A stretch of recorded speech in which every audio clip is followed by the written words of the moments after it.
public funds, around 800 million pesos allegedly lost to overpriced ambulances and devices. A senator and presidential aspirant flags up to 40 million pesos in alleged hidden power charges that consumers pay every month, but a rival dismissed the revelation as mere politicking. And there's no stopping SB19 from reaching new heights. The Pinoy pop group gets nominated in the MTV Europe Music Awards.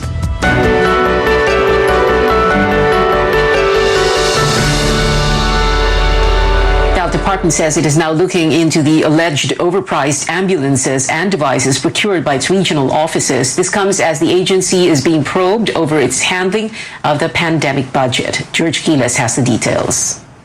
Health Secretary Francisco Duque says the probe into the supposed overpriced ambulances has already started.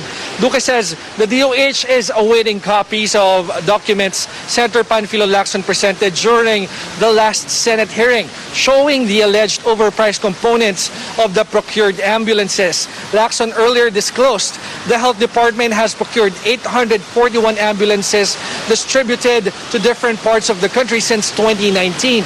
He says each ambulance may be overpriced by 1 million pesos, which means the government may have lost around 841 million pesos from these procurements. On Wednesday, the senator exposed the supposed overpriced components of the ambulances. For example, in Region 4A, the DOH submitted prices for 2 mobile phones with SIM cards at 30,000 pesos, but local government units bought phones with similar specifications for only 7,998 pesos. The Health Department procured dashboard cameras for 15,000 pesos each, but the retail price for the item is only 4,500 pesos. And the automated external defibrillator or AED, the DOH bought cost 165,000 pesos each, but the retail price is 96,500 pesos. Lacson says he is not aware as to who the winning bidders were, but he'll wait for the results of the DOH's probe. Alam nyo, Secretary Duque, hindi naman namin kayo pinagbibintangan dito. Kaya lang, these are public funds. Ako mismo, di ba, personally, I augmented the budget of the HPEP. Kasi nga para maging compliant na ito sa Universal Healthcare Law. And then I feel guilty when I see some overpricing in the procurement of equipment. The investigation has actually commenced, but we are awaiting the documents as mentioned by Senator Lacson, so that this can help us put together the basis for a possible, if there's a complaint that can be filed against erring officers or employees of the department.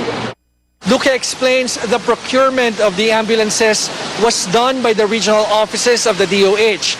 He says he ordered the department's investigating team to compare the prices of the 30 components of ambulances with the prevailing retail prices or with the LGU procured prices. George Cahiles, CNN Philippines.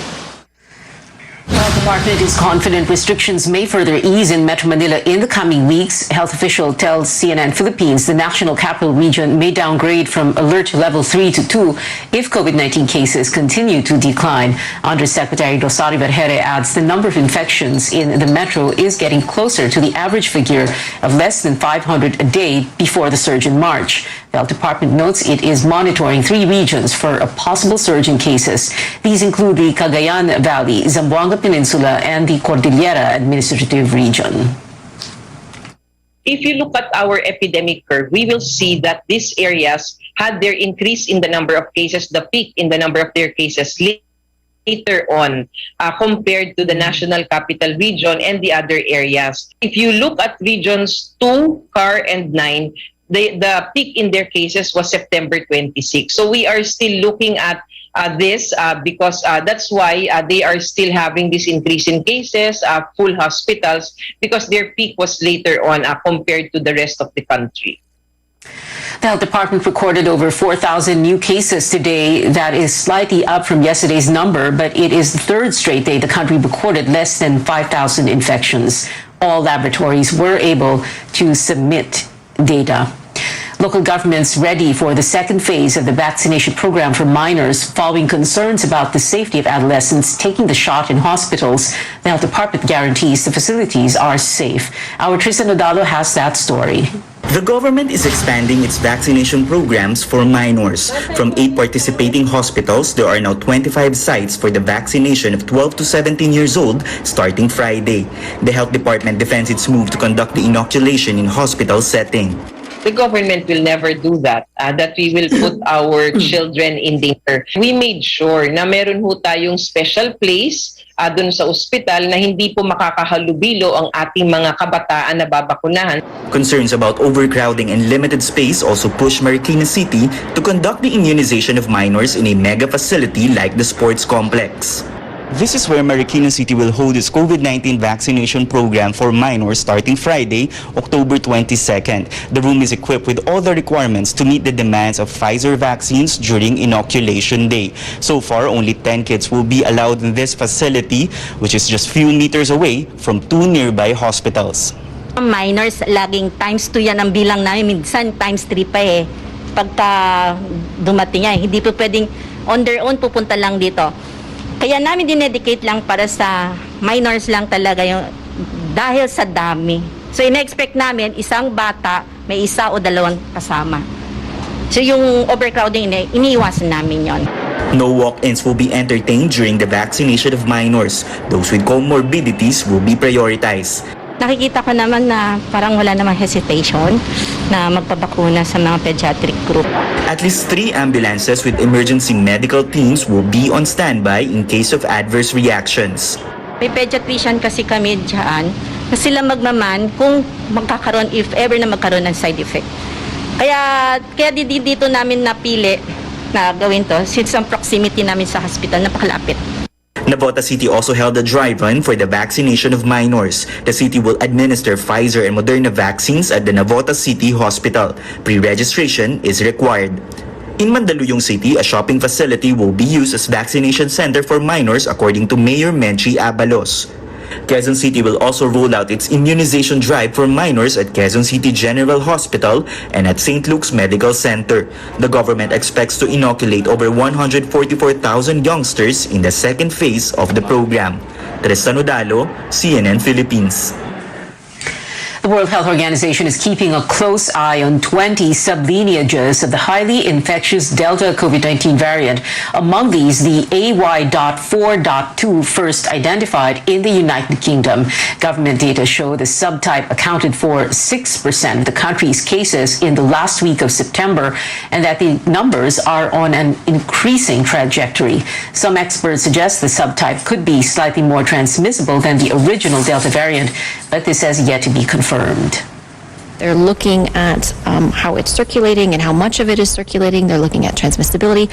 It's one to watch because we have to continuously keep an eye on how this virus is changing. And it's because we need to understand if our countermeasures, if everything that we are doing, our surveillance activities to detect, our therapeutics to save people's lives, the vaccines to protect people from developing severe disease and dying, continue to work. Health leaders urge the British government to implement tighter restrictions like mandatory face coverings in crowded and enclosed spaces.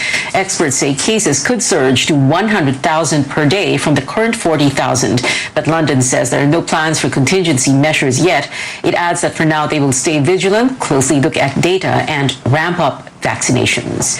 When we come back, how realistic is a 1.5 million daily vaccination target for the Philippines? We take a look at some of the plans for distributing doses with the Regional Health Director of the Cagayan Valley Region, Dr. Rio Magpanday.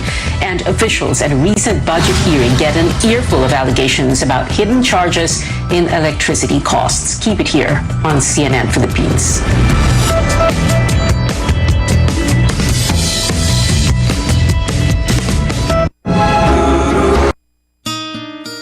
O, anyari sa'yo? Ba't nakasimangot ka? Alam ko na. Masakit ang katawan mo, ano? Sa sobrang trabaho? O di kaya masakit ang ulo sa sobrang stress. Break ka muna. Hinga ng malalim at imasahe ang ulo mo gamit ang Herbalaya Liniment Oil. Ako rin ganun eh. Kaya pag mataas ang tensyon sa trabaho, mag-Herbalaya break ka muna. Herbalaya Liniment Oil. Amoy na kaaya-aya. Sa bawat pahid ay ginhawa. Use it more at home because you are serving your family. Because you and your family deserve only the best. Make it olive oil, make it Doña Elena. From Flyers. Breakfast bago mag-class? It's so easy. With Pure Foods chicken nuggets. From freezer, straight to toaster, to their tummies. Crispy, juicy, chicken tasty. Pure Foods chicken nuggets.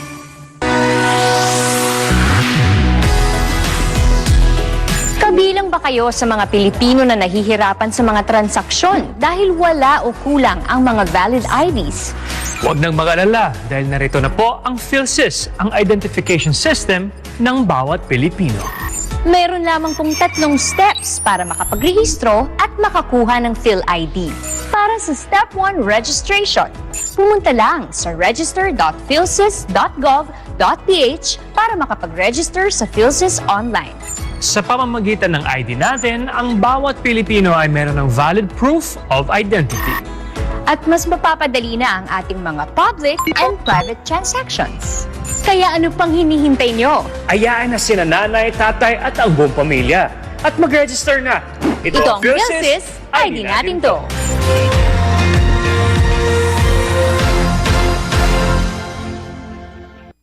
Friends, try nyo to. Vet-approved Nutri-Chunks in lamb flavor.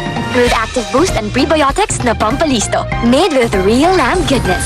With essential nutrients to help keep them strong, healthy and happy. Listo, ganado sa Nutri-Chunks. In everything you do, make sure you choose what's true. We always follow our hearts, so true adventures come our paths. Dreams and aspirations giving spark to all our passions. Stay true and you'll know what to do. And choose the bonds that are true. We choose what's true. Ooh. We choose GSM Blue. Choose what's true. Ooh. 'Cause I'm on GSM Blue. Choose what's true. Choose what's true. Dahil ito ang GSM Blue.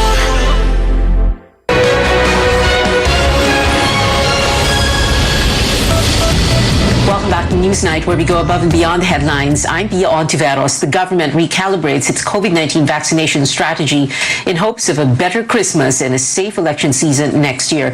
Now, to achieve this, it targets to administer 1.5 million shots every day, meaning local governments need to vaccinate 3,000 to 5,000 people a week.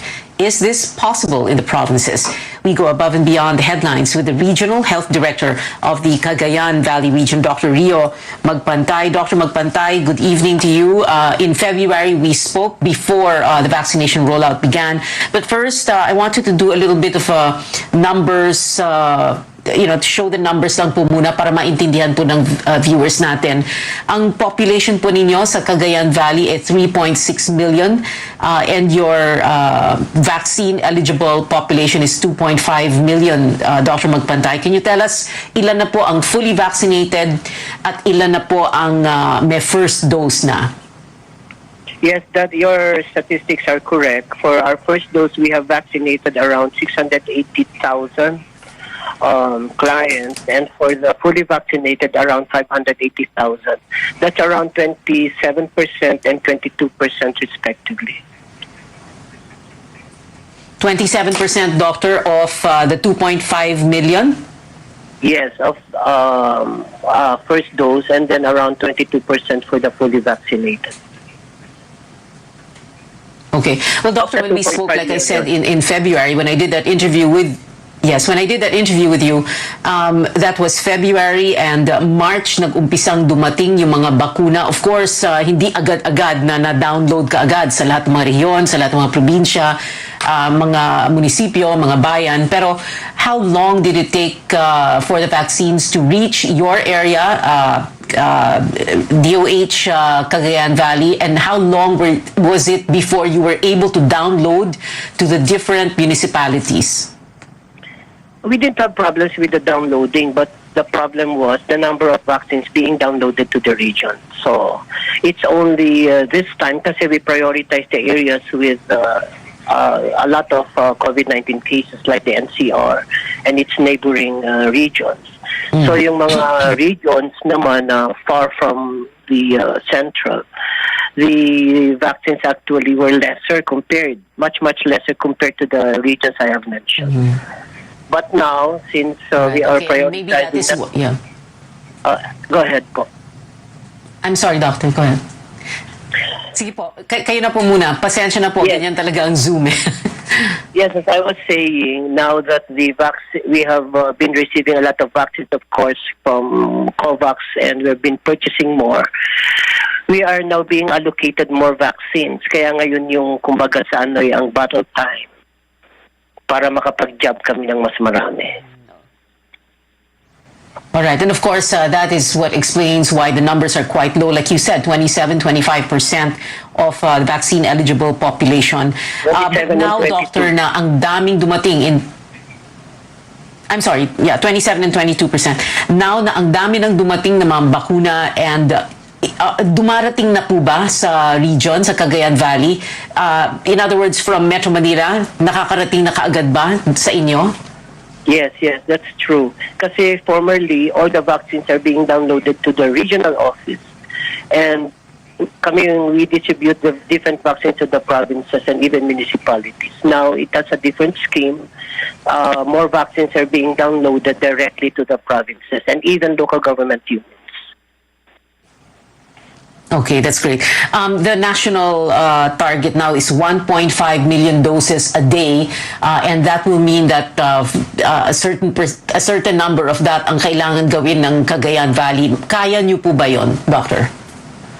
Our daily dose for vaccination for jobs is 30,000 a day. So in a week's time, we could vaccinate around, if per team I just 100, for example, so 300,000, so that's possible. But we increased the target of our teams because we have 350 teams of around 200 to 300, so we could deliver that, even more than 20,000 per day when need be.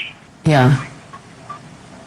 Okay. Again, Doctor, when I interviewed you in February, we talked a lot about the geography, which is very, very important para maintindihan ng tao kung paano nakakarating sa mga liblib na lugar, halimbawa, ang mga bakuna. And that's why we're going to bring up the map now of the Cagayan Valley region, because Cagayan Valley is made up, number 1, of the island province of Batanes, number 2, of the mountainous provinces of Quirino and Nueva Vizcaya, and the valley provinces of Isabela and Cagayan.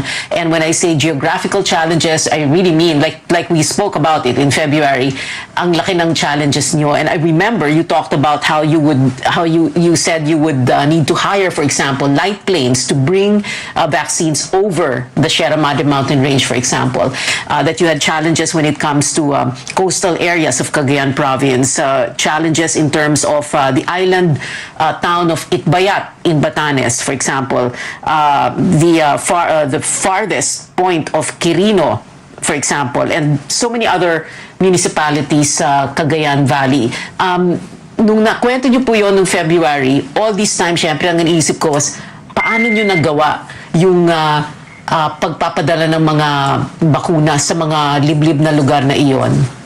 Yeah, that's very true. What you mentioned was really true. But we engaged the support of other agencies such as the OCD and the AFP. So sila ang aming tinatap before to bring the vaccines to the different islands, particularly Batanes. Fortunately, for the past how many months after February, wala namang masyadong typhoon dito. And walang masyadong malakas. Meron man, hindi siya malakas. Right. So mas madali namin na ibibigay, or we were able to download the different vaccines to the areas you have just mentioned, the difficult areas. So very important talaga yung collaboration and cooperation with other agencies such as AFP. That's true. Parang whole of government approach to armed forces, Philippine National Police, OCD, like you said, and also DILG. And I remember that very clearly. You said in February, basta't walang weather challenges, mas madali, no? So it's good to hear that. Now, Doctor, the other issue, because kanina nga si Yusek Rosario Vergere, DOH, no, sinasabi nila, binabantayan nila, isa sa mga rehiyon na binabantayan ay Cagayan Valley dahil medyo tumataas daw ang bilang ng mga kaso. So, ang tanong dito is, mahahabol po ba yon ng vaccination rate? Are you confident about that? To be honest, bumababa yung kaso namin. We are now under moderate. We used to be under critical and then naging high. Now we're under moderate. If before, during the critical stage, you were able to vaccinate, even a little less than 30,000, the more that we could vaccinate more. That's how I see it.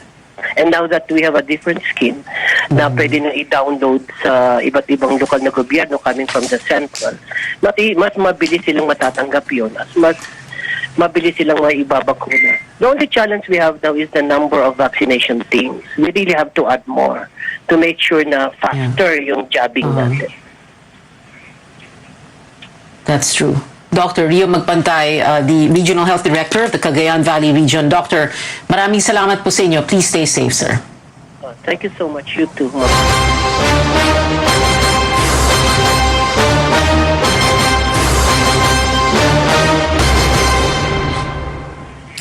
The PDP-Laban dispute takes center stage at a Senate hearing on the Energy Department's 2022 budget. Tensions flared after Senator Manny Pacquiao accused his rivals of pushing up electricity prices. Amor Santos has the details. Alam niyo, let's call a spade dito sa hearing na to. This is all political, Senator Pacquiao. Alam naman natin to. Hold on, Senator Pacquiao, Attorney Matibag. This is my committee. And you have no right of calling this hearing a political hearing. This is a budget hearing. The senators are entitled to ask policy questions. You're out of order. You're no longer recognized. Senator Sherwin Gatchalian kicked out the president of the National Transmission Corporation, or Transco, during the budget hearing for its mother agency. Tensions flared as Transco President Melvin Matibag accused Senator Manny Pacquiao of politicking, as the lawmaker questioned his wife's appointment in the Independent Electricity Market Operator of the Philippines, or IMOP. Energy Secretary Alfonso Cusi apologized for Matibag's behavior. They lead a faction in the ruling PDP-Laban party that's in a dispute with the group of Senators Manny Pacquiao and Coco Pimentel. During the hearing, Pacquiao said the continued operations of both IMOP and the Philippine Electricity Market Corporation, or PEMC, have been pushing up electricity costs. He claimed up to 40 million pesos in hidden charges are collected from consumers every month. Kung mayroong formally ang DOH, StarPay and DSWD ay mayroon naman PIMSI and IMAP ang DOH. Isa po ang modus ng mga ito. Cusi explains everything was done in compliance with the Electric Power Industry Reform Act of 2001, or EPIRA. Only that PEMC has been assisting IMOP during this period of transition. Tumaas po ba ang cost na charge ng IMAP and PEMC sa mga tao? From 2016, kita po ninyo ang gastos po hindi umaabot ng 700. Kahit na po nung na-form na yung IMAP in 2018, yan po talaga pinangalagaan po natin ang interest ng consumers po. Lawmakers, however, pointed out that 3 years is too long a period for transition. The Energy Regulatory Commission cited a 2012 opinion of the Justice Department saying that there should only be one independent market operator. According to ERC Chairperson Agnes de Venadera, the Commission previously ordered PEMC to refund millions of pesos in over-collection, an issue that has been elevated to the Court of Appeals. Amor Santos, CNN Philippines. In a statement, Matibag apologized for his temper, saying he considered the hearing unfair. Matibag said Pacquiao presented private firms not associated with Transco and that the center used the hearing to retaliate after he was ousted from PDP-Laban by the faction. Rosario Vergere. Lawmakers, however, pointed out that 3 years is too long a period for transition. The Energy Regulatory Commission cited a 2012 opinion of the Justice Department saying he considered the hearing unfair. Matibag said Pacquiao presented private firms not associated with Transco and that the center used the hearing to retaliate after he was ousted from PDP-Laban by the faction. of Kusi. A lawmaker renews calls to reform the party list system. He says the 2022 race has become a star-studded affair for groups which are supposed to represent the poor and the voiceless. Melissa Lopez has more. The party list race is equally action-packed in 2022, with 270 groups wanting at least one seat in the 19th Congress. They vow to give a voice to the poor and underrepresented. And some think celebrities and businessmen can do the job. There's superstar Nora Honor with her newly formed party list for artists, a former senator and hotelier who wants to stand for midwives, and the founder of a multi-level marketing firm who aims to empower the poor. Ang grupo po namin nakatutok po sa mga mahihirap, lalong-lalo na po dun sa mga mahihirap sa mga urban areas, with more attention po sa mga elderly at mga unprivileged youth. Carla Estrada, mother of actor Daniel Padilla, thinks she can represent Eastern Visayas residents as a nominee of Tingog party list. There's also dancer turned government official Mocha Uson with volleyball player and NTF LCAC ambassador Michelle Gumabaw hoping to represent single moms. Hindi po ako buntis. Ang Mocha Mothers for Change party list ang magiging takbuhan ng mga ina na iniwan at inabuso. Why is this allowed? A 2013 Supreme Court ruling paved the way for any natural-born Filipino of the right age and able to read and write to represent a national or regional organization or specific interest groups. The same decision also opened the party list system to any sector, not just the marginalized, which the Constitution defines as the urban poor, laborers, elderly, women, and youth, among others. A lawmaker wants to correct this through a bill. Hindi pwede mga milyonaryo ang maging kandidato representing the labor sector, representing drivers, representing indigenous cultural communities na hindi naman miyembro ng mga sektor na yan. Some party lists say they want to push for laws benefiting health workers, medical marijuana users, PUV drivers, call center agents, and even the government's anti-communist unit.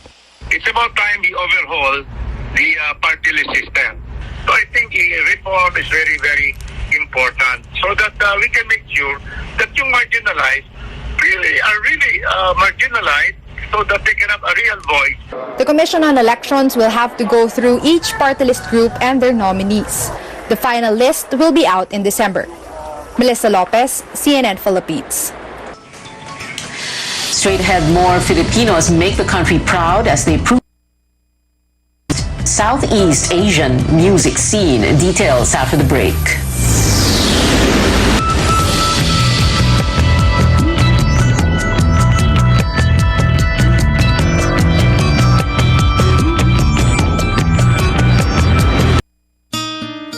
O, anyari sa'yo? Ba't nakasimangot ka? Alam ko na. Masakit ang katawan mo, ano? Sa sobrang trabaho? O di kaya masakit ang ulo sa sobrang stress? Break ka muna. Hinga ng malalim at imasahe ang ulo mo gamit ang Herbalaya Liniment Oil. Ako rin ganun eh. Kaya pag mataas ang tensyon sa trabaho, mag-Herbalaya break ka muna. Herbalaya Liniment Oil. Amoy na kaaya-aya. Sa bawat pahid ay ginhawa. Discovery Plus has arrived in the Philippines. Your new home of larger-than-life entertainment and unforgettable characters is here. Subscribe now at 129 pesos for the first year. Don't miss out. Gumagaan ang inuman pag sandiglay. Hoy, musta? Ako, stressed sa work, kaya ini-imagine kong nasa beach ako.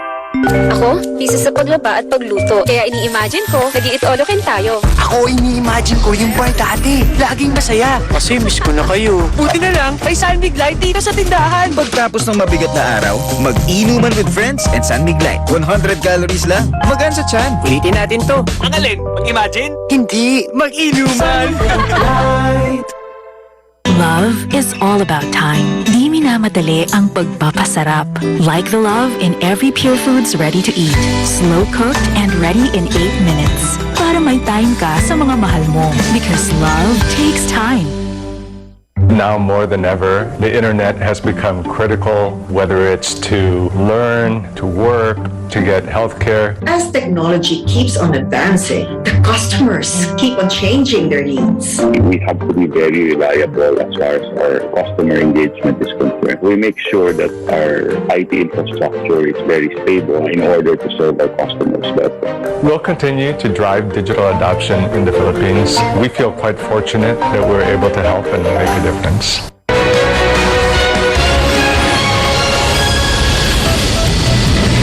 Welcome back. Pope Francis has appointed Luis Cardinal Tagle to lead Venerable Pauline Marie Haricot's beatification in Lyon, France next year. This is the first time a Filipino will be presiding over a beatification ceremony. The process is meant to give Haricot, declared venerable over 50 years ago, the title of blessed. With this, the propagation of the faith foundress will be a step closer to becoming a saint. In entertainment, the Pinoy pop group SB19 is getting even more international recognition. The young artists are nominated for Best Southeast Asia Act in this year's MTV Europe Music Awards. They recently went up against global stars like Ariana Grande and BTS for the Billboard Music Awards Top Social Artist. While the four-member act lost to BTS, they still have a chance to grab the MTV prize. Voting is open until November 10. We have 65 days before Christmas, and that is it for now. Join me again on News.ph at 7 p.m. I'm Pia Ontiveros for Newsnight, where we go above and beyond the headlines.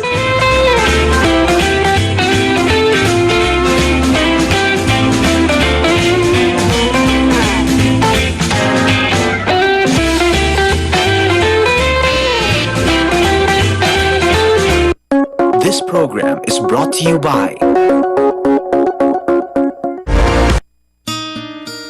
Anyari sa'yo? Ba't nakasimangot ka?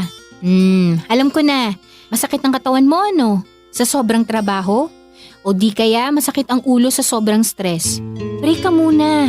Hinga ng malalim at imasahe ang ulo mo gamit ang Herbalaya Liniment Oil. Ako rin ganun eh. Kaya pag mataas ang tensyon sa trabaho, mag-Herbalaya break ka muna. Herbalaya Liniment Oil. Amoy na kaaya-aya. Sa bawat pahid ay ginhawa. RPN Radio Philippines Network, Radyo Ronda, DXKT Davao, member, kapisanan ng mga broadcaster ng The filing of certificates of candidacy is over, but critics of the government have so far failed to agree on a single standard bearer to defeat whoever will be the administration party's bet. Who will be the true opposition? Or more correctly, how many will there be? Or maybe we should ask, will there be one? This is Politics as Usual. Good evening, I'm Pia Ontiveros. Welcome to your weekly political appointment fix. Our guests, the spokesmen of 3 of the 4 opposition bets in no particular order. Former Congressman Monico Puentevella, political advisor to Senator Manny Pacquiao. He's joining us live via Zoom.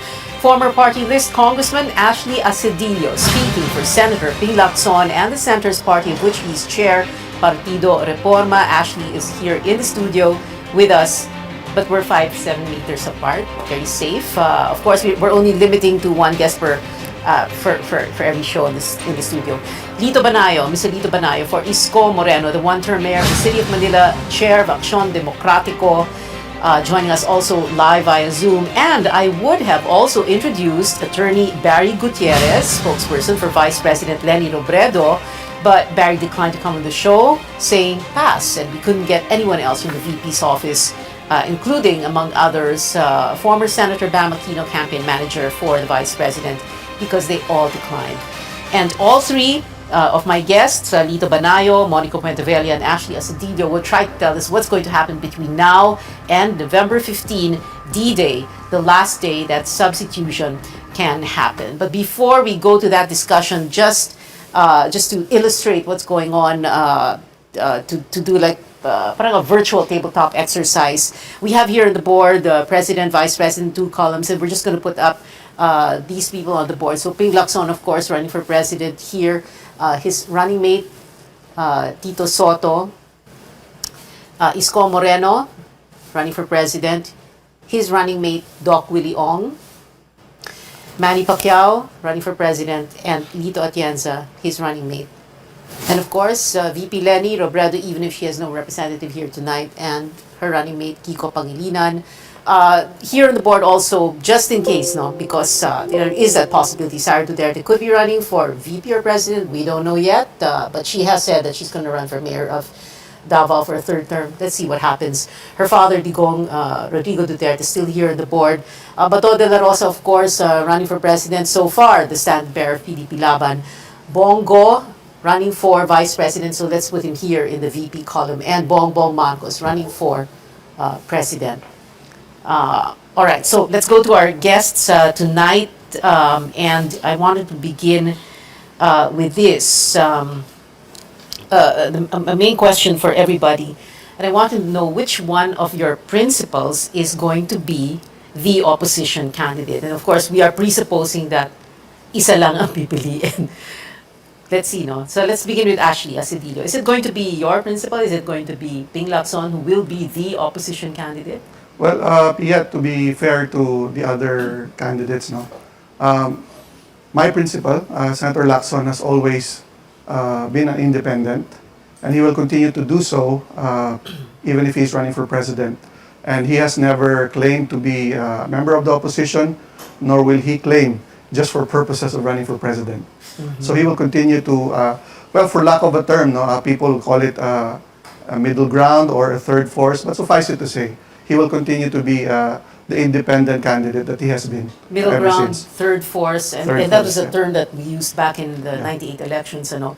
But it's a little bit more in tune with the opposition, no? And that's why, ginugrupo kayong apat eh, di ba, as the opposition candidate. So, what are you saying? So, whether or not there is an agreement among the four, Ping Lacson will run for president. Doesn't matter what happens. Well, as far as Senator Lacson and Senator Soto are concerned, these unification talks are over. He wrote fini to that discussion already after the second failed meeting with the camp of the Vice President. Ito yung second failed meeting, yung meron daw siyang, may hand gesture daw si Frank Drilon, ganun ba yun? That's correct. correct. That's the one. Although I cannot comment on that meeting because I wasn't there, so I'm not privy really to what happened. But I'm sticking by the statement of Senator Lacson on what really happened and what he thought was, were these ongoing discussions all about. All right. Let's go to Lito Banay, who's representing Mayor Isko Moreno or Yorme. Sir Lito, is Isko Moreno going to be the opposition candidate, or, like Ashley was saying, whatever happens, Isko is going to run for president? Well, unang-una, Pia, ang problema na sa ating political system. Wala talagang defined political parties, whether you're administration or opposition. That is the flaw in the 1987 Constitution. No? Kanya, over the years, we've had so many candidates running for president. There was a time, 8 yata, 7, ngayon parang 6, I don't know. No? Kasi nga, hindi defined, hindi pareho ng sa ibang bansa na merong Republican, Democrat, so kung sino yung party in power, opposition yung kabila.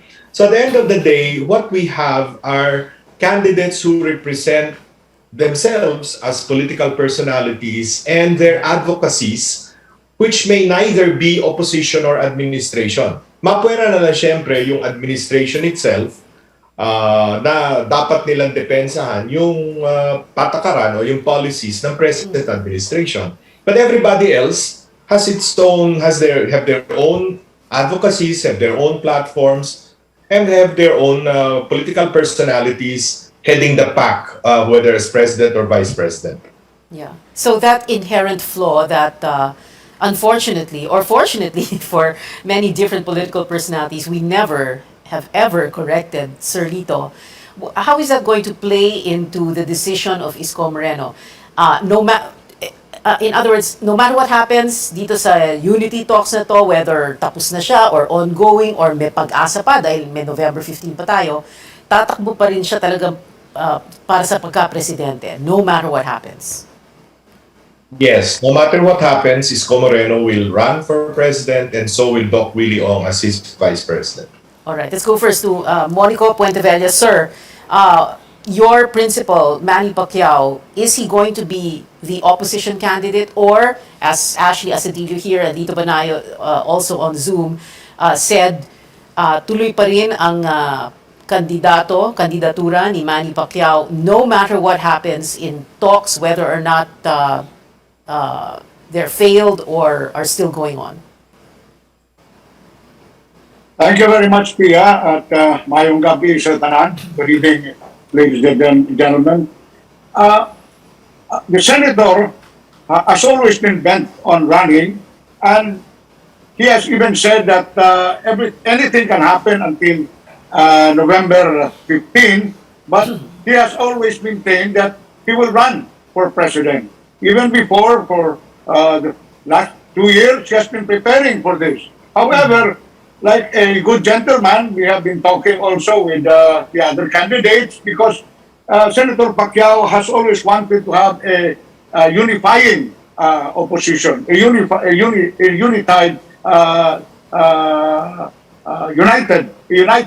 opposition. And anything, we still have a month to go, but the senator will run for president, come what may, because he knows what he wants, and he has always been prepared for this. So we'd like to thank his supporters, first of all, for having confidence and trust in Senator Pacquiao.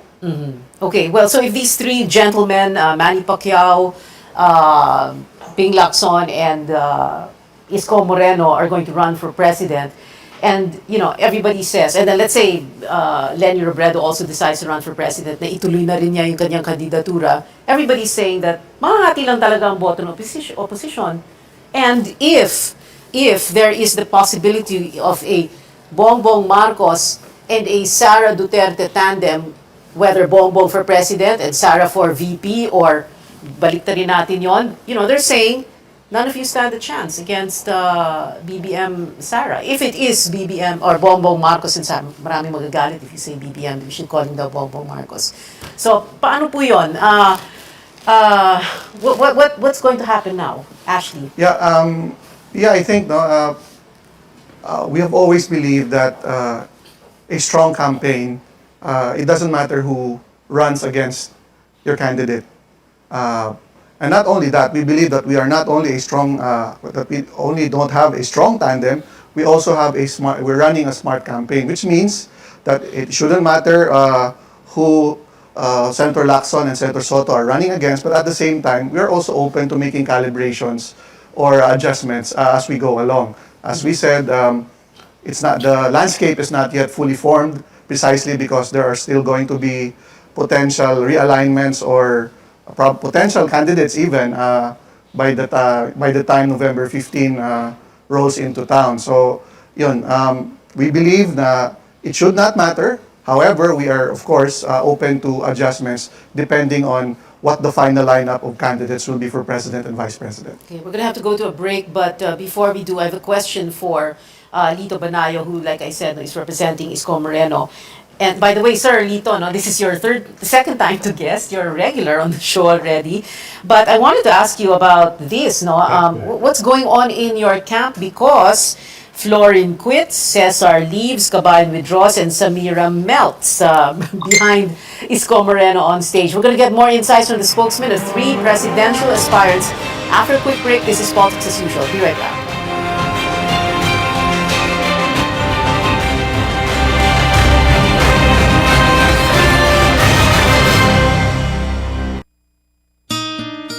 O, anyari sa'yo? Ba't nakasimangot ka? Alam ko na. Masakit ang katawan mo, ano? Sa sobrang trabaho? O di kaya masakit ang ulo sa sobrang stress? Break ka muna. Hinga ng malalim at imasahe ang ulo mo gamit ang Herbalaya Liniment Oil. Ako rin ganun eh. Kaya pag mataas ang tensyon sa trabaho, mag-Herbalaya break ka muna. Herbalaya Liniment Oil. Amoy na kaaya-aya. Sa bawat pahid ay ginhawa.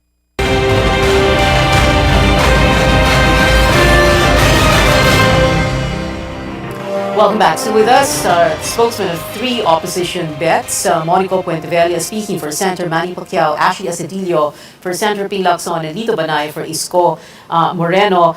Sir Lito Banayo, can you respond to that question very briefly, and then let's talk about the BBM Sara BBM tandem, possible tandem. Lito Banayo, sir. Well, si Cesar Chavez was the chief of staff of the mayor of the city of Manila. No, pagkatapos, he was offered a very good job as, I think, vice president of Manila Broadcasting Corporation. No, so, syempre, hindi naman para harangan mo yung career growth ng tao, no? So, nung nagpaalam siya kay Mayor Isko, kaharap din naman ako nung nag-usap na gano'n. So, sinabi namin, good luck. It's a good career move, no? Okay. Yun bang kay Kabayan, he had personal reasons which he divulged only to Mayor Isko. So, I'm not privy to what personal reasons those are, but we respect his withdrawal from the senatorial race, but not his withdrawal as membership of Action Democratico. Okay, all right. Well, of course, in spite of the fact that you give all those explanations, alam niyo naman po talaga dito sa Pilipinas ang politika, ang daming intrigero at intrigera. So, hindi namamatay ang intriga. But anyway, briefly also, Sir Lito, no, what's going to happen if we do have a BBM Sara or Sara BBM candidacy? Everybody's saying, you're all, wala na, tapos na kayo lahat. Well, para sa amin, bahala na sila, no? Kung gusto nilang magsama, gusto nilang kumandidato si BBM, o gusto kumandidato ni Sara Duterte, no? That's their privilege and that's their right, no? Kung gusto ni Ferdinand Marcos Jr., well, he's already a candidate for president, yes. Okay lang, no? So, laban-laban na lamang. Yeah, okay. Matira matibay. Yeah. Alright, and I'm sure ganun din ang sasabihin ni Sir Monico, hindi po ba? Bahala sila kung gusto nila tumakbo. You know, Pia and gentlemen, when Senator Pacquiao filed his candidacy, he already knows what to expect. He knows the direction, and he has decided to run for it. You know, no matter who are running, it does not matter because he is running on his strength, on his platform. He knows what he wants to do, and if elected, he knows where to go and what to do. So he doesn't really care who is going to run or, against him, or whether this candidate or that candidate will go in a tandem. You know, it's we will really know by November 15th at the midnight, and whatever happens, Senator Pacquiao is already ready. He will run on his own strength, and he knows where he's going. So no matter what, whoever it is, mukhang ready na Senator Pacquiao, Pia. I love how the you three gentlemen answered the question, because you're saying, no, wala naman kami pakialam dyan, bahala na sila. Bahala na kayo dyan, parang ganon. And then si Sir Monico, not even mentioning the name, but it's interesting, this whole issue about the name, BBM, Bongbong Marcos, Ferdinand Marcos Jr., after all, he is his father's namesake and junior.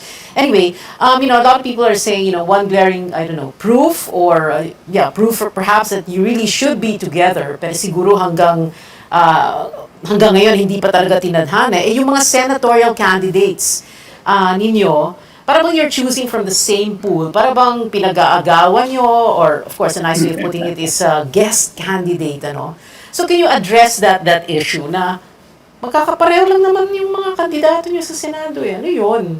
Di ba, Ashley? Yeah, first of all, we'd like to clarify that the tandem of Senator Lacson and Senator Soto potentially will be putting together the largest alliance or coalition. So you're talking about Partido Reforma, NUP, and the Nationalist People's Coalition, led respectively by Senators Lacson, Secretary Puno, and Senator Soto. Now, most of the discussions with the members of the slate happen on a one-to-one basis.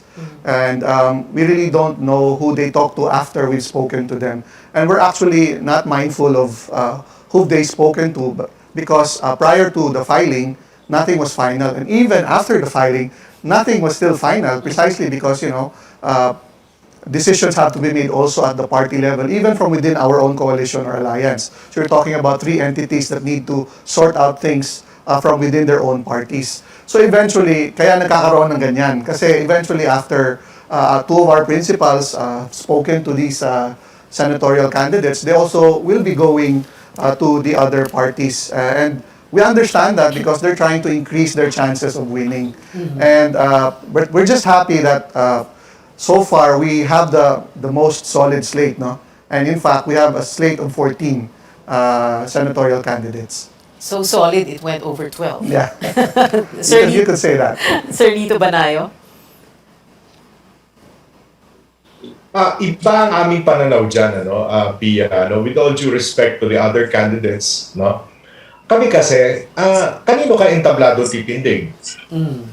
You're neither here nor there, no? Okay, we understand the dynamics, no? Na may mga senador na either re-electionist o balik senador na syempre on their own merit, regardless of whether they are supporting or not supporting any presidential candidate, mananalo sila o llamado sila sa labanan. But we would rather have a group of senators na naniniwala sa aming paninindigan, titindig sa aming entablado at susuportahan ng aming Pangulo at Vice President. Hindi yung okay lang ito, okay dito, okay doon, no? To us, no? To us that ayaw namin ng ganon, no? Hindi pareho nung nangyari noong 2016. Halimbawa, si Grace po had 12 candidates for senator, pero nung nakikita nilang lamang na si Duterte, yung mga iba niyang kasamahang senador, mapuwera siguro si Isko Moreno, iniwan na siya. Nagpunta na sa kung kani-kaninong entablado. Hindi yata tama yung ganong klaseng kultura sa politika. Okay, but right now you have how many senatorial candidates? 2 or 3? We have three. We have three. Samira Gutok, Carl Balita, and Jopet Sison. And that's it? Or what's going to happen? We are considering a few more. Just a few more. Ano yun, sir? Guest candidates? From the other? No. No, not guest candidates, no? We'd rather have yung talagang amin. Regardless of whether sikat sila o hindi sila sikat, no? Okay. Ganun ang aming paninindigan. And ang pagpipilian nyo yung mga hindi pa napili ng ibang mga slates? Ng ibang mga candidates? Not necessarily. For all you know, merong mga nandoon na sa slate ng ibang kandidato, pero sa tingin nila, mas gusto nila sumama kay Isko kesa dun sa unang nang hikayat sa kanila. Those are all possibilities. Wow, intriga yan. See, who are you referring to, Sir Lito? No names, please. No names. Well, how many? How many are we talking about and from which camp? Is it from Manny Pacquiao? O nagre-react na si Sir Monico? Is it from Pings? Ano, Pia, hindi importante 12.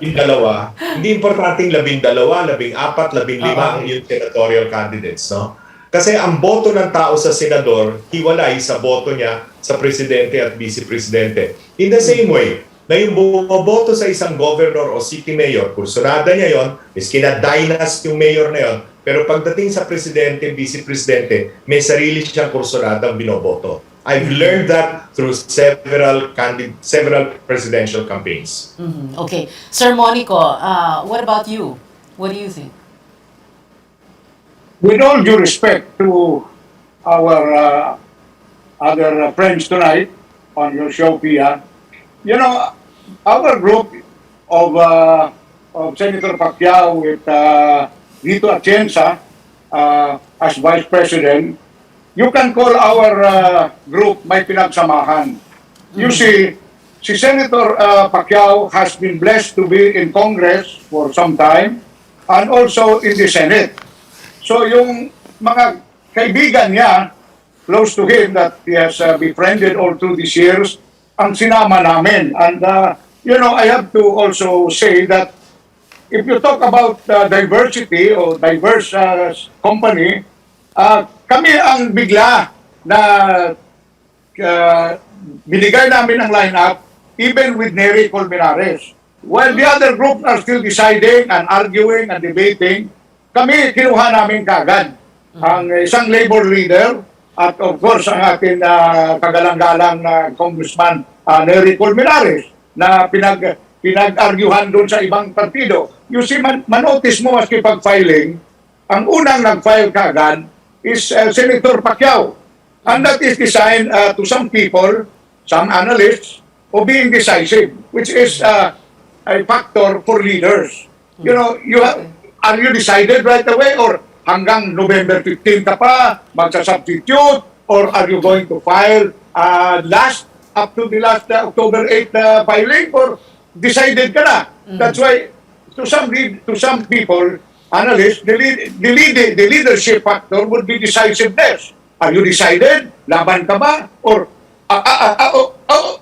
ganun. So, kung decided ka, laban. That is one trait of a good leader. No matter what, decided ka ba? Laban.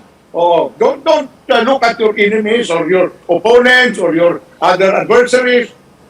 If you're decided and you think you can do good for the Filipino people, go ahead. File. Okay. That's why the tandem of Lito Atienza and Senator Pacquiao are good because they both have been in Senate. They are in Congress for a while. Yeah, pampagulo talaga yung substitution. You know, we only have a minute left. I wasn't able to go to a break anymore. The discussion was so interesting. So the final question, and you're going to have to put everything in here. Laban talaga. Sorry, not that one. No. Will you ever get together, or you just want to keep the entire country in suspended animation until November 15? And what is your fearless forecast for November 15? Let's begin first with Sir Monico Puentevilla. Sir. I would like to put the televiewers, our good audience, to think of this. Sa Mindanao, 14.5 million voters.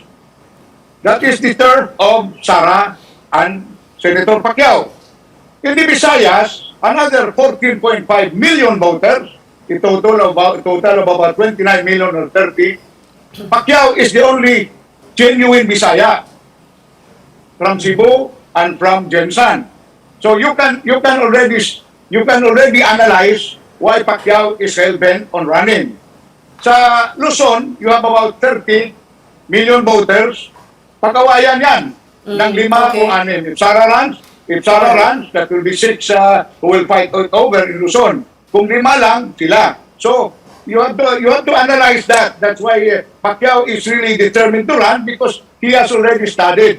And you have to understand, with all due respect to the watchers, 5 million voters are A and B, Section A and B of our population. CDE is 60 million people. That is where we are prioritizing. Right. Aside from, everywhere we're going to ask for vote, but yan ang facts of the case.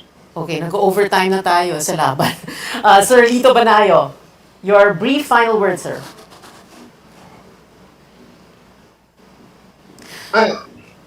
Ang labanan dito ay mensahe. It is the message of the candidate, no? Hindi ko na pag-uusapan yung kung taga saan si Isko. Alam ng lahat, mayor siya ng Manila. Ang tatay niya galing sa Antique, mahirap na sakada ang ama. Ang ina naman niya, labandera na galing sa Waray, sa Samar. Pero hindi yun ang importante. Ang importante, lumalaban siya at lumalaban ang kanyang mga kasama, katulad ni Dr. Willie Ong, sa pananaw na meron silang mga solusyon para sa mga problema ng ating bansa at ng tao. Mga solusyon na napakita naman ni Mayor Isko sa Manila sa loob lamang ng 2 taong singkad. At yung mga pinakita niya sa Maynila, kaya namang i-replicate, kayang i-escalate towards the entire nation in order to help our people in this time of the most extreme crisis that we have had since World War II. So it is the message. It is how we're going to present our platform. It is how credible our candidates are in being able to tell our people that they will implement this if they are given the trust of the people. All right, thank you, Sir Lito Banayo. Ashley Asedillo? Yes, to your point kanina, well, it was never an intention of Senator Soto and Senator Lacson to keep the nation in suspense. No? As early as July, they made known their plans of running together as a tandem. And in fact, they were the first to declare in September that they were running for president and for vice president. They've always told our people, they've been very clear that sila ang merong kakayanan, karanasan at katapatan. And this is important in the kind of problems that the next president will be facing come 2022. And we believe in our campaign that between them, and they have 83 years in public service between them, they offer the best alternative and the best option for our people moving forward. All right. Well, let's see what happens on or by November 15. Thank you very much to our guests tonight, Sir Monico Puentevella, Sir Lito Banayo, and Sir Ashley Asadillo. Maraming salamat po sa inyo, to the three gentlemen with us. We've been told before, don't talk politics at the dinner table or the family reunion or in Viber groups and risk digital warfare. But we can talk about it here at this table on this show. Your weekly political appointment fix, politics as usual. I'm Pia Ontiveros. See you back here next Tuesday, 8:30 p.m.